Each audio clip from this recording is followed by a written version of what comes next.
आज गोटे आम गोटे बाहागर को आस भणजा बाहागर को रातिरे बाहाघर बाण फुटिले अनेक पक्षी बसाच्युत हुअन्ति बाट बणा होई मृत्यु मुखरे पड़ती किंतु दिन में आयोजित एही बरजात्री रे पशु पक्षी समस्ते निरापद थिले। द्वितीय रे बरजात्री रे कौनसी मद आयोजन होई नथिला तथापि धूम नाच से पुणी ओडिया गीत रे। तृतीय रे मंदिर रे प्रसाद आयोजन हेतु आमिष भोजी होई नथिला कि रक्तपात होई नथिला। चतुर्थ रे एही बाहागर बंधन रे जातिगत भेदभाव नथिला। एटा अरेंज मैरेज अर्थात बापा माँ उभय ठीक करके पिला बाहा करचंती।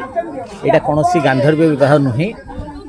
आपको पक्षर कन्या पक्षर ये कन्या पक्षर लोक आउ मोर भणजा ये बाहा होची किंतु उभय आमर जो जो जाति जो आपण कहते कि जाति भेदभाव ये आम भिन्न भिन्न जाति बाहागर होची उभय पक्ष खुशी अच्छा कौटी कार कौन भावना आसुनी आम भिन्न जाति बोली।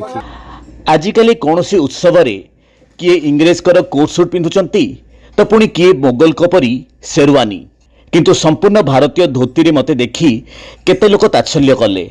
आम भारतीय माने भारतीयता ठारू एते दूरे गलेनी जे सेमाने निजको देखि निजे एथर हसुचंती। किछि लोक हसिबे आउ किछि लोक आपणेबे मध्य। संघर्ष चालू थाउ।